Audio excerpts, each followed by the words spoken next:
Hello, this is Brian Oughton of Apologetics 315. Today's interview is with Alvin Plantinga, Emeritus John A. O'Brien Professor of Philosophy at the University of Notre Dame. He is known for his work in philosophy of religion, epistemology, metaphysics, and Christian apologetics. He's considered by many to be the primary catalyst behind a sort of contemporary renaissance of interest in the philosophical defense of Christianity. Dr. Plantinga's books include God and Other Minds, The Nature of Necessity, God, Freedom, and Evil, Warrant and Proper Function, Warranted Christian Belief, among many others. And his most recent book, released in 2011, is Where the Conflict Really Lies, Science, Religion, and Naturalism. The purpose of this interview is to learn more from Dr. Plantinga, as well as asking him some questions submitted by Christian apologists and getting his advice for those defending the faith. Well, thank you so much for joining me today, Dr. Plantinga. Well, it's my pleasure. Well, many have credited you and your work as a catalyst of sorts of a recent renaissance in the philosophical defense of Christianity, and you've certainly made a profound impact on many. So, first off, I just want to thank you for your faithfulness and your labor in that area. Okay, well, thanks very much for your kind words. Well, first off, I'm just curious about your Christian life as well as what interested you in the area of philosophy. Would you mind talking a bit about your background and what your influences were? Well, I was brought up in a Christian home. My father and mother are both Christians, both members of the Christian Reformed Church, which is sort of transplanted Dutch Calvinism. And so I always thought of myself as a Christian as I was growing up. But then during adolescence, maybe when I was 14 or 15 or something like that, 13, the whole Christian story sort of came alive and felt like more my own story as opposed to something that belonged to me as opposed to something I'd heard. So it wasn't like knowing that China is a large country, but knowing something that was very important to me, sort of, and alive and salient. And a Christian faith has been important to me in that way, I guess, ever since, with ups and downs, as with most other Christians, dry periods and so on, and other non-dry periods. But basically that's what it's been. Nothing very special about it, sort of an ordinary meat and potatoes Christian life, but that's what it is. Well, maybe some people are interested in what or who inspired you to become a philosopher, or if there may be other philosophers of old that sort of gave you motivation in that area. My father was a professor of philosophy and psychology, and in his first job in Huron, South Dakota, also religion and Greek and sociology. I mean, that college had only like 12 faculty members, so they had to be real generalists. At any rate, he was a professor of philosophy, and I heard a lot about philosophy from him growing up. And when I was, 10 or something like that, he started teaching me Latin and trying to teach me Greek, and we'd read Plato. Maybe I was 12 when it came to reading Plato, but I sort of always thought I was going to be a philosopher. I briefly considered being instead a pastor. But I think I made the right choice. I don't think that would have worked nearly as well. Would you say that if you didn't go into philosophy, that would be a possible area you would have gone into then? I might very well have done that. Right. I don't know. I guess those are the only two things I really at all seriously considered, being a professor of philosophy and being a pastor. But I would probably not have been a very good pastor. Probably would have bored people by telling them about philosophy. Well, you've done work at such a deep and profound level in dealing with arguments, say, for the existence of God, and some might be reminded now of a paper you wrote about a dozen or so theistic arguments. So my question is, are there some other powerful, maybe neglected theistic arguments that you would like to see worked on, or do you have any favorite forgotten arguments you could share? Actually, that paper is called 24 or so good theistic arguments. It's got twice as many as you thought. And I don't know. I mean, one that I think is of particular interest is the argument from evil. There is an argument against Christian belief or against belief in God from evil, the so-called problem of evil, which gets a whole lot of ink on myself. But I think there's an argument for belief in God from evil, too. I mean, evil strikes us as something like a kind of, well, it's hard to say exactly how to characterize this, but evil isn't just something we don't like or that we think doesn't contribute to human welfare or something like that. It's got a deeply offensive feel to it, and it feels sort of like going against explicit directions of somebody who's got a right to direct you in a certain way. It's got that kind of deep, serious evil has got a kind of personal feel to it. As when you think about, for example, the story in Sophie's Choice about the Nazi functionary who made a woman choose between which of her two children should be freed and which should be sent to the gas chambers. There's something about that just seems so deeply and personally wrong. It kind of feels like it just goes against the grain of the universe. But it can't be going against the grain just of the universe. I mean, the universe doesn't have moral convictions or a moral status at all. The only way really to understand the depth and power of evil of that sort, I think, is to see it in terms of rebellion against God, someone choosing to act specifically against what God, the way in which God intends us to behave. I mean, I think this is an argument that remains to be really developed, but I think it's a very promising one. Would there be any others that stick out in your mind as far as being ones that you'd like developed in that same way? Well, there's also the argument from abstract objects, from propositions and properties, and states of affairs. These things, on the one hand, say a proposition like all men are mortal, not the sentence all men are mortal, but what that sentence expresses, what would be expressed also by synonymous sentences in other languages. On the one hand, there's the intuition that these things are necessary.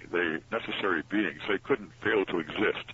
It could not have been that there should not have been. It just couldn't have been that proposition should not have existed. That all men are mortal, or that 7 + 5 = 12. It could be that nobody had uttered that. Nobody had ever asserted the proposition or thought of it, but no human being. But it couldn't be that it just didn't exist. That on the one hand. There's also an intuition to the effect that propositions are sort of like thoughts. They seem to be somehow the sort of thing a mind does. They seem to be dependent on mind in a way. But the only way in which those two things could both be true would be if propositions are something like divine thoughts. Propositions would be among God's thoughts. God exists necessarily and thinks these thoughts necessarily, so the propositions exist necessarily, but they are also mind-dependent in the sense that what they are divine thoughts. And this would be kind of a development of a way of thinking about abstract objects that goes back to St. Augustine.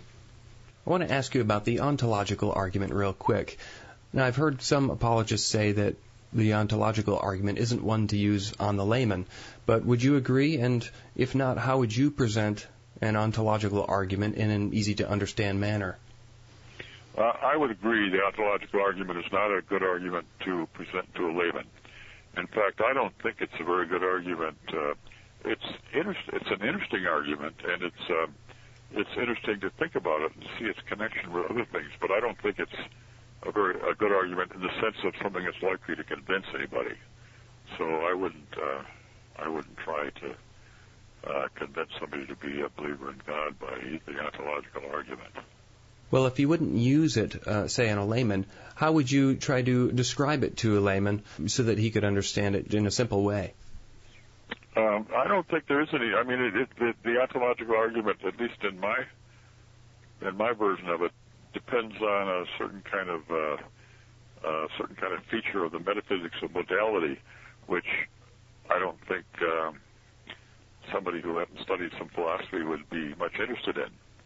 I mean, that's the way in which it's not very accessible. Unlike, say, the fine-tuning argument or the argument for morality. So the ontological argument, I think it's I think it's a sound argument. That is, it has true premises and a true conclusion, but I don't think it's one that one could explain to a non-philosopher very well. And once you really see how it works, then I think you also won't think it's terribly convincing, because the premise and conclusion are too close to each other, you might say. So I would say the ontological argument doesn't have to be part of the apologetics toolkit. Mm-hmm.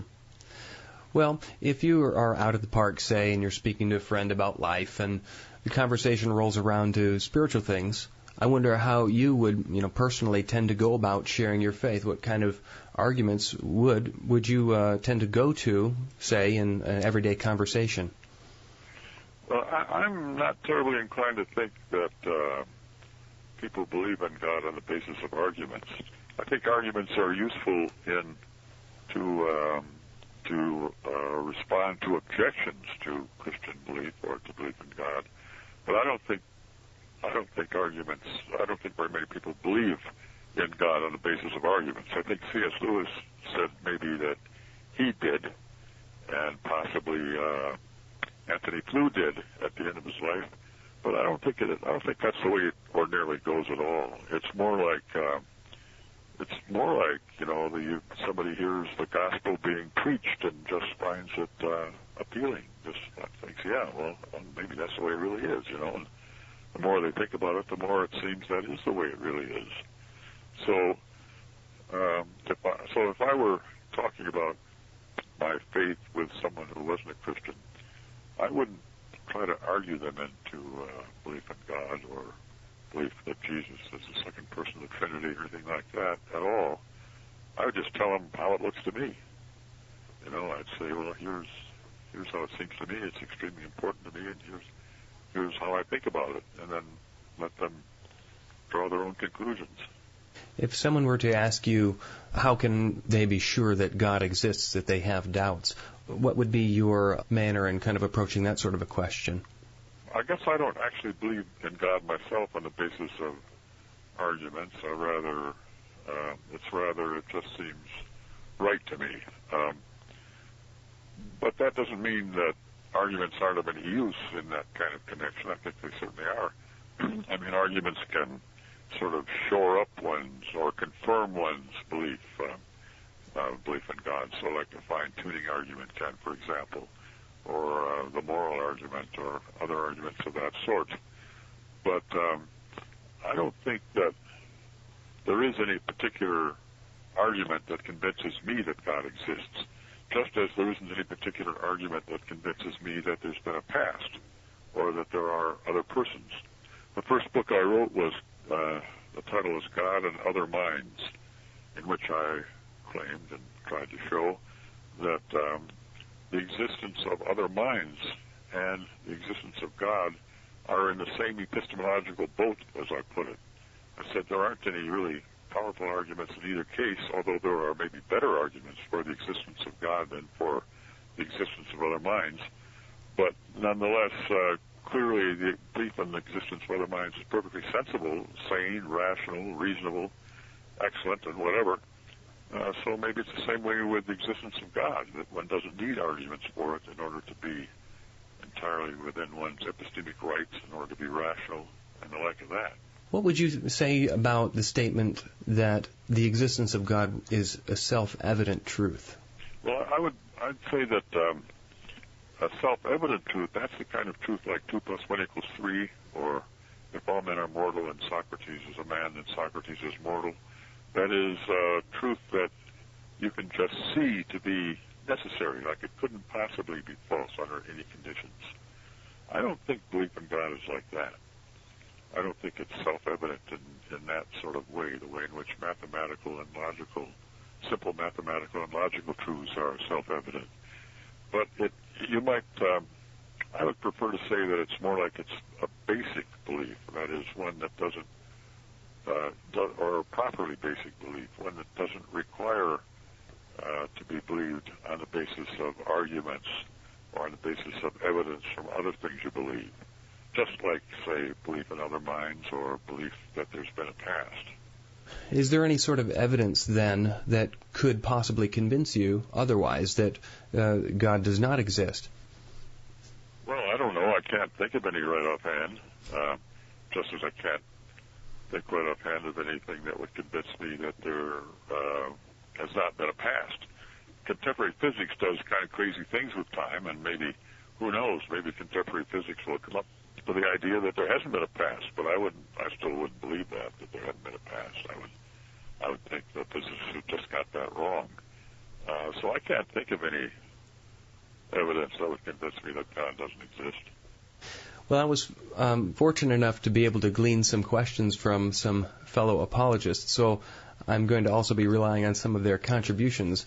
But interestingly enough, a number of people wanted actually to find out whether or not your air conditioner is working. Are you aware of that sort of question floating around? Yeah, sure, right. Yeah, right.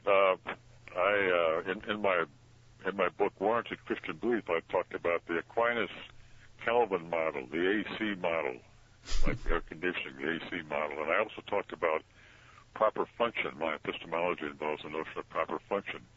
So I got this note from Bill Craig saying, is your AC model on the blink? Or has it started functioning properly again? And I got a lot of other email along similar lines. So right, yeah, my air conditioning is probably okay, but since it's around freezing here in Michigan this time of the year, I'm not that interested in it. Well, thanks for that. Quentin Smith wrote some time ago that you've had an enormous impact on the philosophical community, and subsequently the trends have been towards less and less secularization. How would you assess your own influence in light of his gracious comments, and what would be your observations about the philosophical community's sort of shift towards respecting theism? Do you think that Smith is overstating the trend, or roughly right, maybe? Well, Quentin was talking just about philosophy, not about the academic community generally. Well, I guess that's what you're asking me about, the philosophical community. I think he's right in that there has been a substantial shift from, say, when I got my PhD, when I got out of graduate school, my first job. At that time, there weren't very many Christian philosophers around, and the ones there were very low key. They didn't. They sort of kept their heads down pretty much. The general attitude was the same as that of the chairman of my first philosophy department, whose name was George Neckdickian. He thought that he said something like he didn't think any intelligent person could possibly be a Christian. And I think that's what lots of people thought, and lots of people think that now too. But now there are lots and lots of Christian philosophers around. In particular, lots and lots of younger Christian philosophers. So there's several journals. There are about 5 journals in the philosophy of religion now, and most of the articles in them are written by Christian philosophers.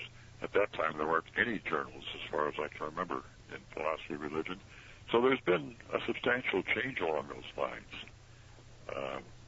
It's really kind of amazing. So he was saying that philosophy has become unsecularized. All the other disciplines were safely secularized. Quentin himself is a secularist.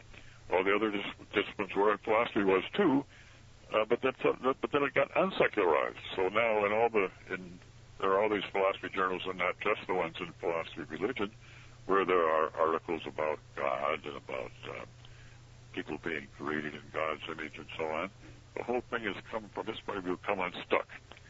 And I think there's a lot of truth to that, though I think he exaggerates a little bit. I think he said something like a third to a quarter of philosophers in the U.S. would be evangelicals, or maybe a third to a quarter were Christians, and most of them would be evangelicals. That seems to me a little high.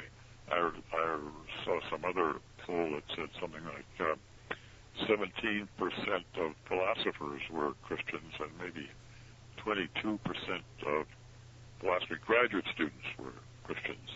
Maybe that's a bit more accurate.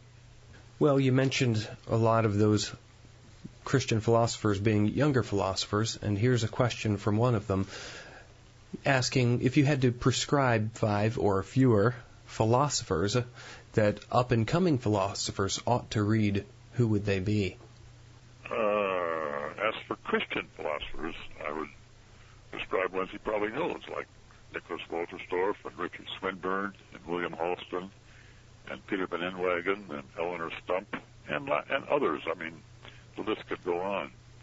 When it comes to non-Christian philosophers, I guess my favorite two 20th century non-Christian philosophers would be David Lewis and Roderick Chisholm, the late David Lewis and the late Roderick Chisholm. I think both of them are terrific philosophers.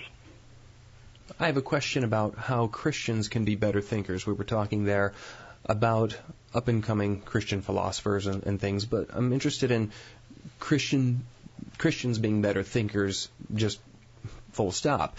And when I look at good thinkers, I wonder if there are disciplines or skills that one can practice beyond, of course, their natural gifting in order to be a better thinker. So I'm wondering, are there any tips or skills that have helped you over the years just to be a better thinker in general?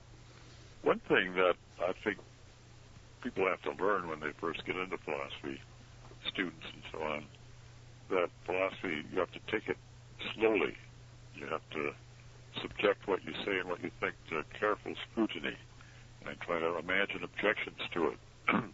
Or you can imagine, if you're writing a paper, imagine someone looking over your shoulder, someone some philosopher whom you really respect, and say, well, what do they think about this next thing I'm writing? But beyond that sort of thing, I don't really know that there are. It's a matter of practice and of finding out, when you make mistakes and then avoiding that particular mistake and maybe other ones like it and so on. But that's about the best I can do. Here's a question about your own personal studies and whether or not maybe you have a regime that you follow. For instance, if you tend to read slowly or if you speed read or do both, do you have a reading routine that maybe you follow, or what influences your reading choices? Well, when I was a graduate student at Yale writing my dissertation that year, my wife had a job as a teacher, and we would drive in together to New Haven. We lived about 9 miles outside of New Haven, and she would drop me off at the library, Sterling Library, and she would go and go to her teaching job. And then I'd get there about 8 o'clock, and I was supposed to work on my dissertation. And the whole day would stretch before me, sort of like really long, and I would sometimes get started doing something else, like reading some magazines in the reading room, or reading philosophy journals, or reading science fiction. And sometimes this would go on. I mean, the longer I did it, the more guilty I felt. Here's my wife, she was teaching and supporting me, at least in part, and here I'm just fooling around in the library, not doing what I'm supposed to be doing. And that was a real problem. I kept feeling more and more guilty, and the longer this went on, the more guilty I felt, and the more guilty I felt, the less I felt like actually getting to work. And I found, years later, I found the answer to this, and that was not to require of myself that I work at something really hard, like a dissertation or a paper I'm writing, the whole day, like from 8 a.m. to 5 p.m. or whatever, but rather just to think, okay, I'll work hard just in the morning. In the afternoon, I'll do something else. And that's what I have done ever since. I work in the morning at whatever I'm writing or whatever project I'm working on along those lines. In the afternoon, I do something else, like teach, or the 1 year I was at the Center for Advanced Study in Behavioral Sciences, where I didn't have any duties except just to have lunch. That was the only duty one had at this Center for Advanced Study in Behavioral Sciences. So I'd come in the morning and I'd work till lunch, then I'd have lunch with other fellows in that center. That was a requirement of the job of that fellowship. And in the afternoon, I would answer my mail or go down and see what was going on at Stanford. This is on the Stanford campus, and go for a walk, or actually in those days I'd go for a run. And that worked a whole lot better for me. So what about your choices in reading? What influences how you approach your reading and choose one thing over another? Well, sometimes I read something just because I find it really interesting. It might be on a topic I'm really interested in, or it might be by a philosopher whom I think is really terrific. So I run across a piece by say Nick Walterstorff, well, I'd like to read it, just because it's Nick Walterstorff. Or same for, the other ones I mentioned, Van Inwagen, etc. Other times I'm working on, or this would be the most usual thing, I'm working on a particular topic, so I want to read stuff on that topic. But ordinarily there will be a ton of stuff on that topic, and I can't read it all of it. If I do read all of it, I'll never get to actually writing anything on it. And I usually already have ideas on the topic, and I read these other things partly to test the ideas I've got on the topic. So what I do then is I just pick a few articles or a few books, parts of books by people that I think are good philosophers, people I really respect, and read what they have to say, and don't read all the other stuff. I probably miss stuff I should read that way, but it still seems to me the best way to proceed there. What would you say makes a good philosopher, and are there particular character traits that you see that are consistent with good philosophers? Well, if you say, now, what sort of character traits should a Christian philosopher have? I would say, several, but one would be kind of humility. I mean, there are two that are that go a bit contrary to each other. One would be humility. I think philosophers in general, maybe this is just a problem with philosophy, or maybe even just with academics and Christianity, not so much with, Christian philosophers, Christian academics. There's a real tendency towards a sort of intellectual arrogance among philosophers, and I think among academics generally, though I don't know as much about other areas as in philosophy, but I think there is this tendency towards arrogance, which is, I find in myself too, namely, philosophers spend their job is thinking and trying to think straight. So they very often see what other people think, people who aren't philosophers, as kind of confused or, not really worth looking at in any detail. Philosophers this can be a real hazard to the Christian life, because there's a whole lot that academics, philosophers can learn from people who aren't academics and philosophers, and very often that they fail to do so just because of this attitude. I'm thinking, for example, about like going to church. You go to church, the minister, maybe among other things, verges on some philosophical topic and doesn't do as good a job as you could do. If this leads you to adopt a kind of attitude of a patronizing attitude or something like that, you're going to be the worse for it. I mean, the point of a sermon isn't to inform you about philosophy. The point is to do something quite different, and it can do that even if the person preaching a sermon doesn't know as much philosophy as you do. It's a problem, I think, that I know that some philosophers have this problem, and I know some Christian philosophers who've actually stopped going to church just because they've got that problem. But it's a problem. I mean, the problem is with them. The problem doesn't lie with the preachers who don't know that much philosophy. So that's one thing. So on the one side, a kind of intellectual humility, or maybe spiritual humility. On the other side, I think Christian philosophers need something like courage. They have to be prepared to say things that the philosophical world as a whole is not going to approve of. They have to be prepared to do their own thing as Christian philosophers, and that can, in the present context, can require a certain amount of courage, a certain amount of being willing to be marginalized or thought not to be quite up to snuff or something like that. I would mention those two. Well, that's real helpful. Are there particular topics that you'd like to see Christian philosophers tackle in the future, and maybe what would a couple of those be? Well, I think one topic that is an important topic right now and will continue to be is the whole problem of the relation of science and Christianity. Lots and lots of people seem to think there is a conflict there, and if there were a real conflict, I think that would be unfortunate for Christian belief, because science is in fact impressive. So that's one thing, one area. More generally, I think Christian philosophers, I think they ought to try to think about the various kinds of problems philosophers have asked and answered from the very beginnings, from the pre-Socratic days, think about them from a specific Christian perspective.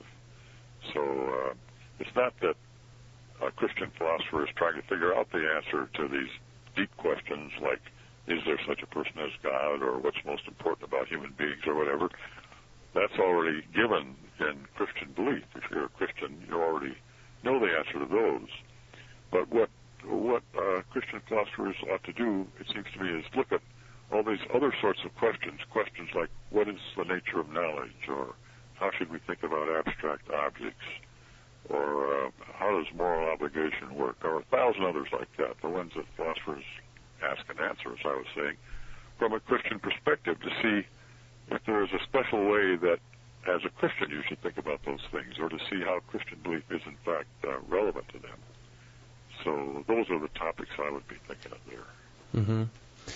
From your experience, what do you think would be your best advice to those doing apologetics? Well, I guess I think of apologetics as having two parts: a negative part, responding to objections to Christian belief, and a positive part, which would be giving arguments for Christian belief or for belief in God. I think the negative part is extremely important, and I think the Christian philosophical community has done pretty well, too, with respect to that negative part. I think the positive part is a little more questionable, maybe, because, as I was saying, I don't think that people typically come to Christian belief by virtue of arguments. I think there's some pretty good arguments for the existence of God, but I don't think they are strong enough to support the kind of belief in God that a Christian actually has, or has if things are going right, namely a really firm conviction.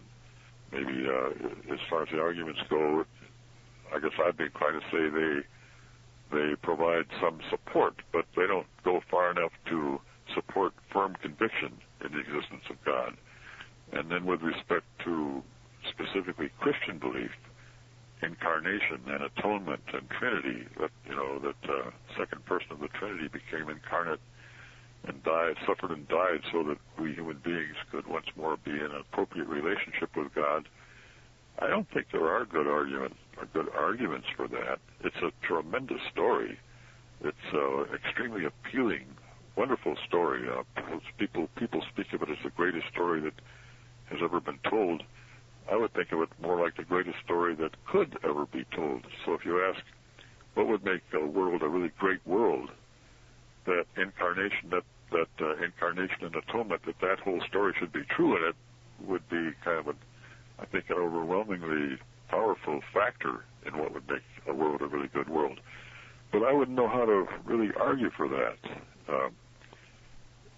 Christians ordinarily, many Christians, for example, Reformed Christians who follow Calvin, speak in this context of the internal witness or testimony of the Holy Spirit, so that what leads you actually to embrace the great things of the gospel, as Jonathan Edwards calls them, would be God's sort of witness or testimony in your heart as to their truth.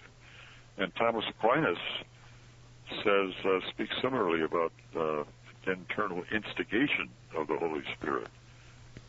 So with respect to Christian belief, I don't think that's the way people come to hold Christian belief. On the other hand, to refute arguments against Christian belief, I think that is extremely useful, because people very often are kept from Christian belief just because they've mistakenly endorsed some argument or heard some argument against it, and so I think positive apologetics or negative apologetics maybe has a bit more to be said in its favor than positive. I want to spend a few minutes, just as we begin to wrap up, talking about your latest book called Where the Conflict Really Lies, Science, Religion, and Naturalism. And there in the preface you say, my overall claim in this book is that there is a superficial conflict but deep concord between science and theistic religion, but a superficial concord and deep conflict between science and naturalism. So I'm wondering if you could sort of unpack that statement a little bit and talk just briefly about your overall goal in writing your latest book here. Well, my overall goal really, I guess, would be to argue for what you just said, that there is superficial conflict but deep concord between science and, say, Christian belief, but superficial concord and deep conflict between science and naturalism. So in the book, I start off by considering some of the areas where people claim there is conflict between science and Christian belief or theistic religion. For example, some people think miracles are incompatible with science somehow. Some people think evolution is incompatible with Christian belief, the belief that human beings have been created in God's image, for example. And I argue that those are mistaken beliefs. There isn't any conflict in those areas. There are some other areas where there is conflict, where scientific claims are inconsistent with Christian belief. For example, in evolutionary psychology, but then I argue in a certain way that that conflict is superficial. It's there, but it's superficial. And then I go on to point out that there's deep concord between science and theistic religion, in that science got its start in the context of, in the 17th, 16th, 17th century. The first modern scientists were almost all, as far as I know, serious Christians, or at least, as in the case of Newton, serious believers in God. Maybe he was a kind of heretical type Christian. And they all saw science as a matter of figuring out how this world God has created, how it works, which seems to me to be the appropriate way for a Christian to think about science. And some of the basic presuppositions of science fit really well with Christian belief and not well at all with naturalism. For example, Christians think of God as having created human beings in his image, part of which involves having the ability to know things about God himself and about us and about our world. If you're a naturalist and you think human beings got here by virtue of natural selection working on random genetic mutation, you should be much less sanguine about the prospects of our investigation in the world. And if you don't think about something like God's faithfulness in upholding the world and making it the kind of place that is knowable. I mean, the world could have been really chaotic, from a naturalistic point of view. It could have been really chaotic. It could be just one thing after another, sort of, with no real pattern, and not the sort of thing that a science could get any grip on. But it fits really well with Christian belief to think, well, since God wanted us to be in his image, and since he creates us in his image, and part of that is to have knowledge of our world, God didn't create the world in this chaotic fashion. He created it in such a way that it's got regularity and dependability, and hence knowability. And when you think about the applicability of mathematics to the world, which is very characteristic of science, hard sciences anyway, this is kind of amazing, really. Not amazing, though, if you think about it from the point of view of Christian belief of God's having created the world. So there is deep concord and superficial conflict. With naturalism, I think there is real conflict. And in the last chapter of this book, I give an argument that I call the Evolutionary Argument against naturalism, in which I argue that if you're a naturalist, if you're a naturalist who believes in evolution, you really get a defeater for the proposition that your cognitive faculties are reliable. And if you've got a defeater for that, then you can't really sensibly practice science. I mean, because if you have a defeater for the proposition that your faculties are reliable, you'll have one for any proposition, any belief that you come up with. And if you've got a defeater for any belief that you come up with, you can't in any sensible way practice science, at least if you think of science as a way of coming to know about the world. So I say there's deep conflict between science and naturalism. But but deep concord between Christian belief and naturalism. You talked about one of the powerful arguments against naturalism being the evolutionary argument against naturalism, but I wonder what sort of arguments tend to be the main ones for naturalism, and how do you think they may fail? I don't know if there are good arguments for naturalism. I think the best argument against belief in God would be from the problem of evil, but I don't think that's a terribly good argument. I don't know of any good arguments for naturalism. I think naturalism is more fundamentally itself like a religious conviction, a certain sort of basic stance you take towards the world.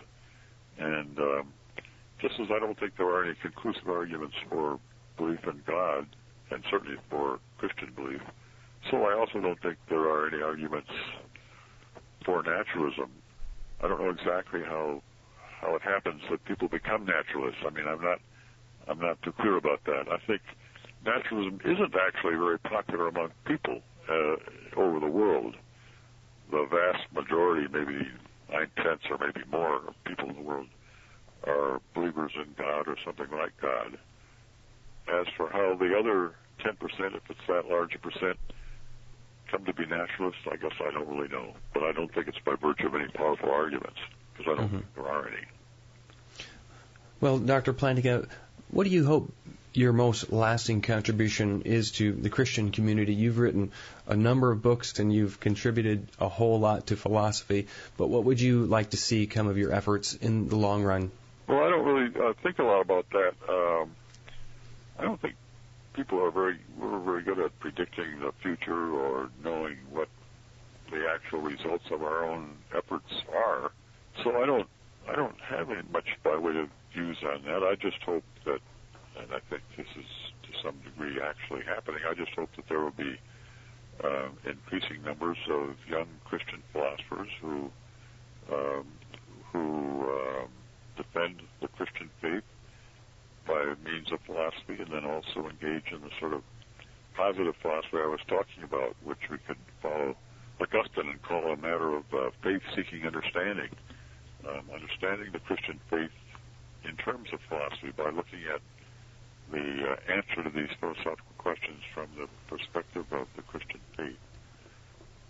But as for sort of more global effects of what I do or anybody else does, I leave that to the Lord.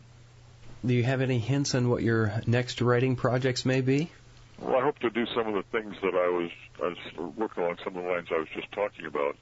For many years at Notre Dame, I taught a graduate seminar called How to Be a Christian Philosopher, in which we did exactly what I was mentioning a moment ago, try to look at various philosophical questions and problems from a specifically Christian perspective. And I think I learned a lot during the years I taught that course, and I hope to write some essays on some of these various different questions, and maybe if I don't know how long I'll have to do this kind of thing, but maybe wind up at some point with a book of essays on those topics. That's what my project is. Well, I know that it would be well received. Dr. Plantinga, thank you so much for your work, and thanks for taking the time to do this interview. Okay, you bet. I've been speaking with Alvin Plantinga, Emeritus John A. O'Brien Professor of Philosophy at the University of Notre Dame. Links to his books and resources can be found at today's blog post at apologetics315.com. This podcast marks about 100 interviews with Christian apologists, scholars, theologians, philosophers, authors, and other defenders of the faith. Do you have a recommendation for someone you'd like to hear interviewed?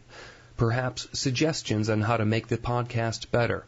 Feel free to email your recommendations to interviews@apologetics315.com. Did you know that there are other podcasts by Apologetics 315, all in iTunes? Just search for Apologetics 315 in iTunes to find them, and they include how to get apologetics in your church, logical fallacies, read along with Apologetics 315, and a number of others. One thing that helps get the word out about resources like this interview is your help by sending links, tweets, and Facebook updates to your friends on the web. So if you found this resource helpful, please take a few seconds to share it.